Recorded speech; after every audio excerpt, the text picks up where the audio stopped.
حضرت زید بن خالد جوہنی رضی اللہ تعالیٰ عنہ سے روایت ہے کہ نبی کریم صلی اللہ علیہ وسلم نے ارشاد فرمایا، جس نے کسی روزہ دار کا روزہ کھلوایا اس کے لیے روزے دار کی مثل اجر ہے، بغیر اس کے کہ روزہ دار کے اجر میں کچھ کمی ہو۔ اسی طرح حضرت انس رضی اللہ تعالیٰ عنہ سے روایت ہے کہ نبی کریم صلی اللہ علیہ وسلم حضرت سعد بن عبادہ رضی اللہ تعالیٰ عنہ کے ہاں تشریف لے گئے۔ انہوں نے روٹی اور زیتون کا روغن آپ صلی اللہ علیہ وسلم کی خدمت میں پیش فرمایا۔ آپ صلی اللہ علیہ وسلم نے تناول فرمایا، پھر آپ صلی اللہ علیہ وسلم نے ارشاد فرمایا، روزے داروں نے تمہارے پاس افطار کیا، نیک لوگوں نے تمہارا کھانا کھایا اور فرشتوں نے تمہارے لیے مغفرت کی دعا کی۔ بلا شبہ رمضان المبارک کی یہ بڑی عبادتوں میں سے اور بڑی سعادتوں میں سے یہ بات ہے کہ آپ کسی کا روزہ افطار کریں۔ یہ روزہ افطار کرانا بلا شبہ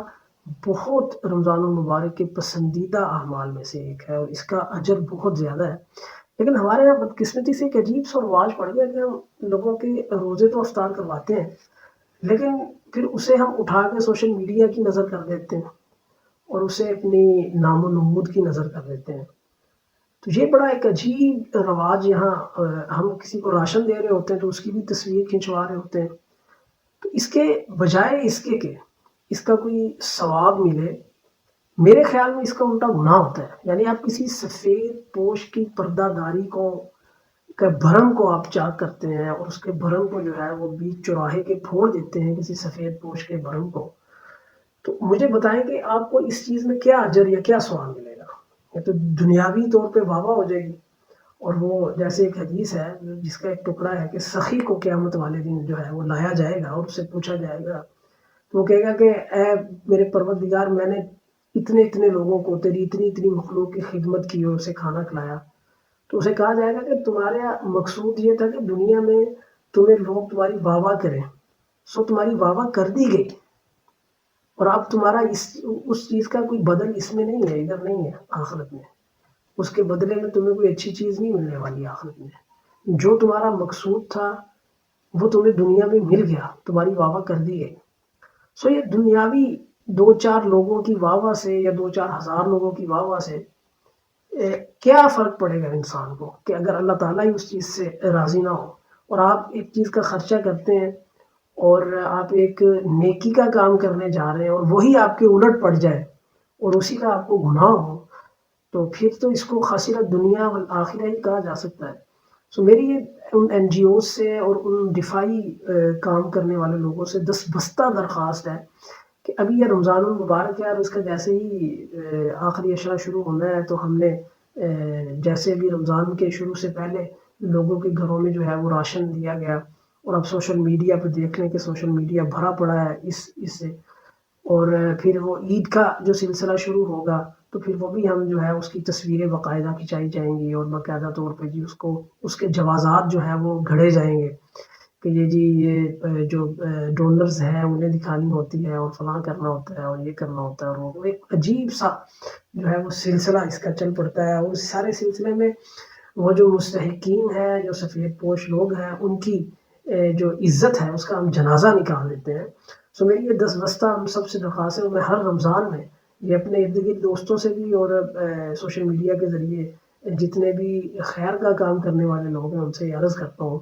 کہ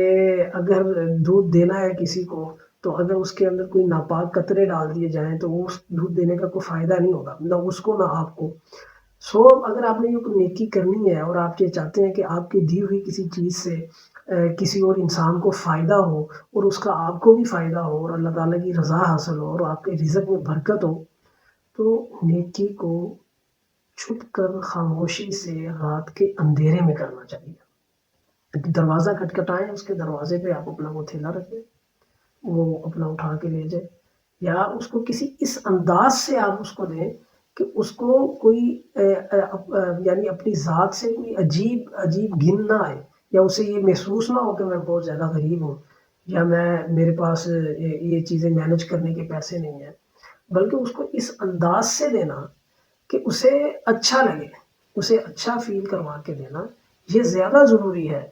ورنہ دیکھیں آپ یہ کام نہ کریں، اس سے بہتر ہے کیونکہ اللہ تبارک و تعالیٰ کچھ اور لوگ پیدا کر دیں گے جو لوگوں کے مقدر کا رزق جو ہے ان کی دہلیز تک پہنچا دیں گے. تو کیئر ٹیکر ہے نا انسان. اگر آپ کے رزق میں اگر اللہ پاک آپ کو لاکھوں روپے سے نواز رہا ہے صرف اس لیے کہ آپ سال بعد یا ہر مہینے میں چند ایک لوگوں کو چند ہزار روپے کی مدد کر دیں اور ایز اے کیئر ٹیکر آپ کو اللہ تبارک و تعالیٰ وہ امانت ان لوگوں تک چند ہزار کی وہ امانت یا چند لاکھ کی امانت لوگوں تک پہنچانے کے لیے اللہ تبارک و تعالیٰ نے آپ کو گاڑی بھی دی, بنگلہ بھی دیا, سارا کچھ دیا. اور اگر آپ وہ اپنی ڈیوٹی پوری نہیں کریں گے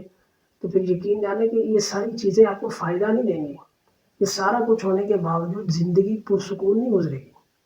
اور یہ بھی ہو سکتا ہے کہ یہ ساری چیزیں چھن جائیں. ظاہر ہے اگر آپ کسی کی ملازمت کر رہے ہیں اور اگر آپ اس کا دیا ہوا کام اچھے انداز سے نہیں کریں گے تو ظاہر ہے آپ کو فارغ کر دیا جائے گا. جیسے آپ اپنے کسی ملازم کو دیکھیں کہ وہ ڈیوٹی ٹھیک انداز سے ادا نہیں کر رہا تو آپ کتنی دیر برداشت کریں گے؟ بالآخر آپ اس کو فارغ کر دیں گے. اسی طرح آپ بھی یہ ڈریں کہ اگر اللہ پاک نے آپ کو توفیق دی ہے اور آپ اس میں اپنے رشتہ داروں کی یا اپنے قریبی حلقہ احباب کی یا اہل علاقہ کی تذلیل کریں انہیں وہ چیز ڈلیور کرنے میں اور اپنی اس ڈیوٹی کو پورا کرنے میں, اگر آپ اس طرح اپنی نام و نمود اور اپنی نمائش کو مد نظر رکھیں اور وہ اللہ کی دی ہوئی چیز کو, اللہ کی رضا کو آپ نکال دیں تو یقین کریں کہ ایک وقت آئے گا کہ یہ چیزیں بھی چھن جائیں گی. اور اس سے جو سب سے پہلے بات یہ ہوگی کہ ان چیزوں سے آپ کو جو فائدہ ہو رہا ہے آپ سے وہ فائدہ واپس لے لیا جائے گا. اللہ تبارک و تعالیٰ مجھے اور آپ کو عمل کرنے کی توفیق عطا فرمائے.